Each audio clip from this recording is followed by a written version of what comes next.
Assalamu alaikum. This is Moeed Pirzada in Washington, United States. I have the privilege of Congressman Greg Casar joining me through a video link. Congressman Greg Casar, thank you so much for finding time. I know that how hectic your schedules are. You're continuously traveling. We are just literally 10 days away from the United States election for both the presidential and the congressional elections. So thank you so much for joining and finding time.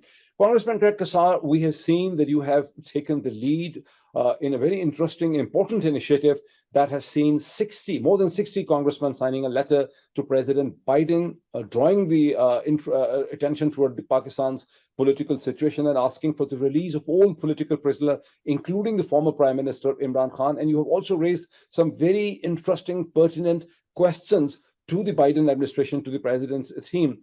So tell me something more about this initiative, that how this initiative in literally less than 2 weeks came about with 60 congressmen signing it.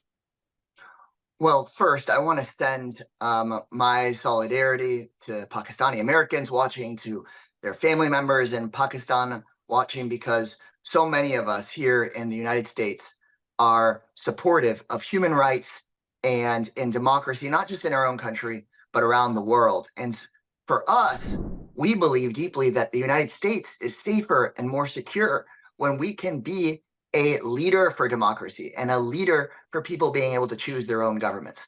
And so we have been watching with grave concern the backsliding away from democracy in Pakistan, especially the way that military leaders have eroded people's choice and chance to be able to elect whomever they choose.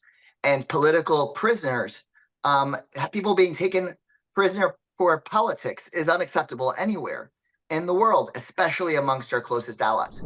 And so this initiative of asking 62 members of Congress and growing, asking the White House to do whatever it can to make sure that political prisoners are freed, including the former prime minister, comes because we have been waiting for months for the United States to do everything it can to make things better.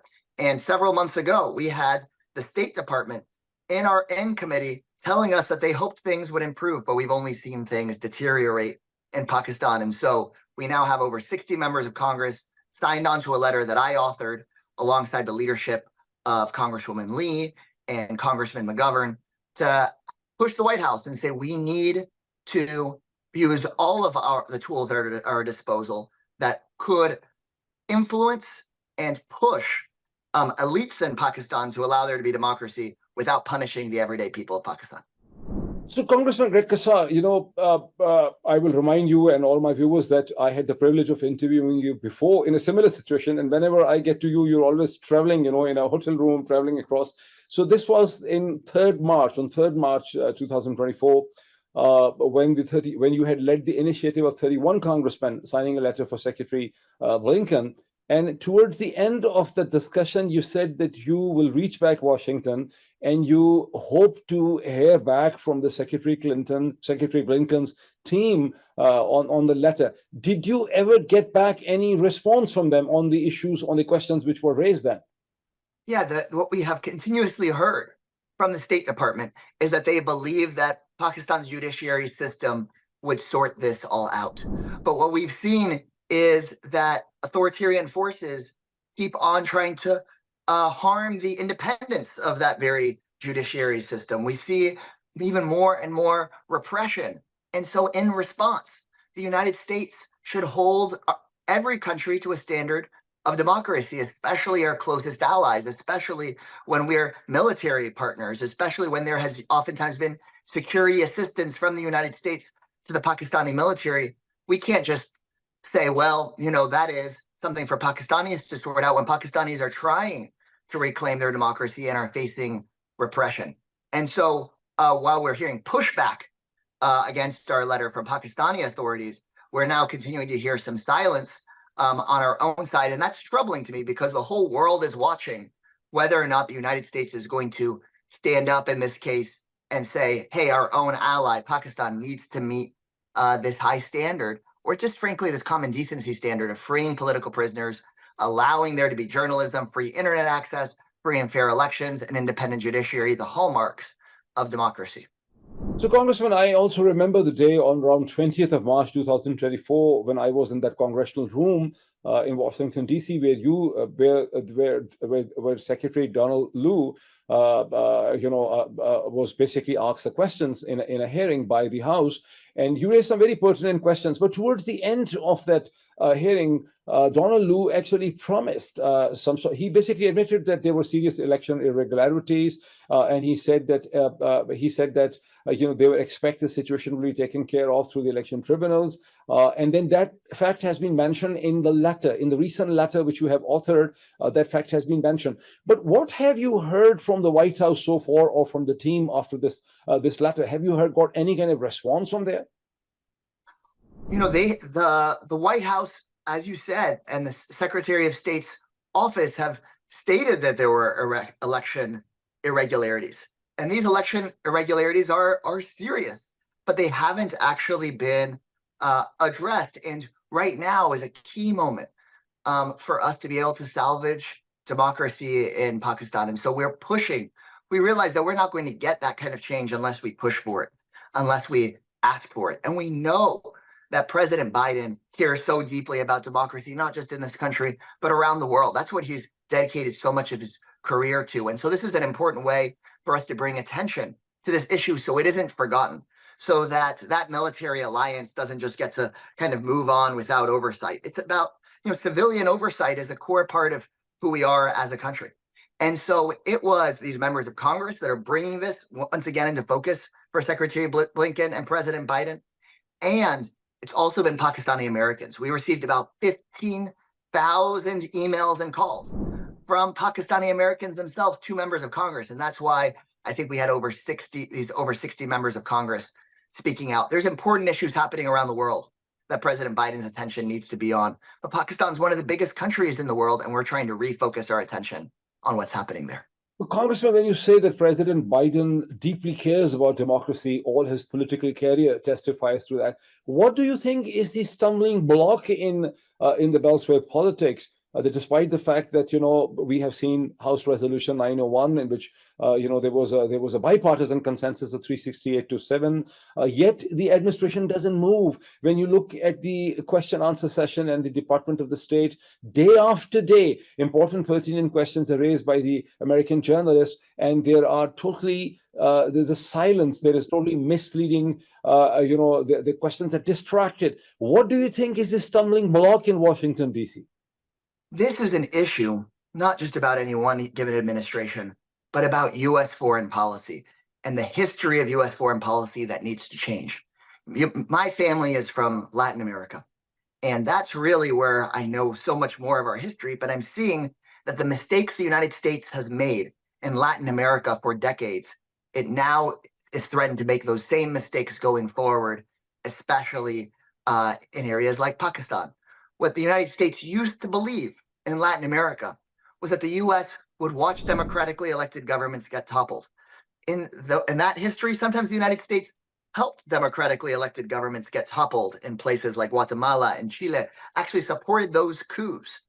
And the military authoritarians that got put in place in Latin America, the U.S. said, well, those might be bad guys, but they're our bad guys. They're bad guys that are going to be allies with the United States against, in that time, Russia in the Cold War.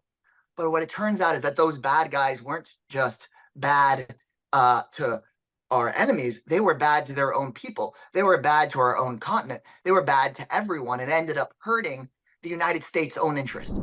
And so the United States has a history of putting its short-term military interest above the long-term good that comes about from human rights and democracy. To me, it doesn't matter which party is in power in Pakistan.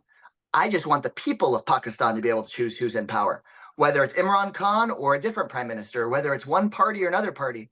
That's up to the Pakistani people to decide. The United States should see that in our interest. And that's what we're grappling with. It's not just this administration or a future one. It is a history of U.S. foreign policy that is short-term and more militaristic rather than long-term and committed to democracy and human rights for everyone, friend or foe. And that's what we're up against. That's what we're trying to change.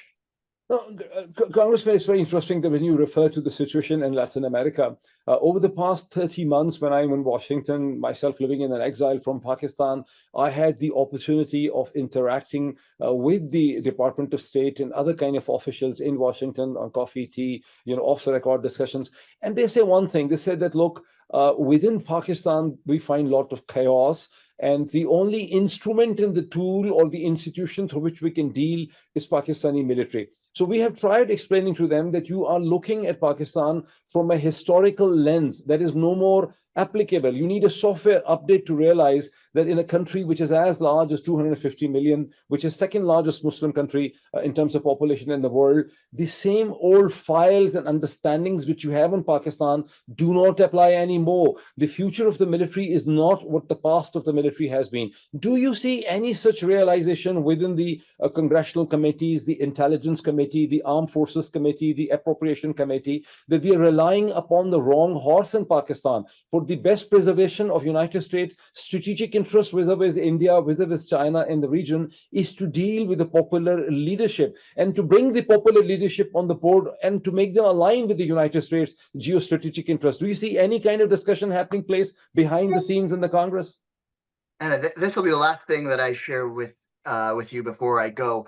This letter of 62 members of Congress standing up for human rights and democracy as good for the United States, I think is the movement that is coming up from the ground here of everyday people who are saying this vision of the past, that U.S. foreign policy is military working with military or big corporations working with other big corporations, that hasn't worked for us, that hasn't worked for generations of Americans. And so there is now people that, based on that experience and that history in the United States, say we need to create a new path. It's going to take some time to change the State Department on that. It's going to change some time to change big institutions in Washington, D.C. But we went from 30-something members now to over 60 members focused on a letter that isn't about punishing the everyday people of Pakistan or starting some big battle or another big war. It's instead about, hey, we're all going to be better off if the people can decide who they want to elect. We're all going to be better off if political prisoners are freed, and we're going to ask for that in every country. And so I think that is the new movement and the new place that so much of the American public is. And so I want people across the United States, but also the people watching in Pakistan, to know that there are lots of people in this country that are increasingly starting to feel like, hey, the freedom of everyday people in Pakistan matters to me. I know that you're hard pressed for the time. You have to run. You're literally in a hotel room. You have to vacate. What are the next steps? What are the next steps you and the Pakistani community who's working with you will take? What are the next steps? We have important questions in this letter. Are we going to allow elites who have eroded democracy in Pakistan to be able to easily travel back and forth and visit the State Department if they are undermining democracy? We have a history of saying, no, we are going to have accountability for people that are eroding democracy.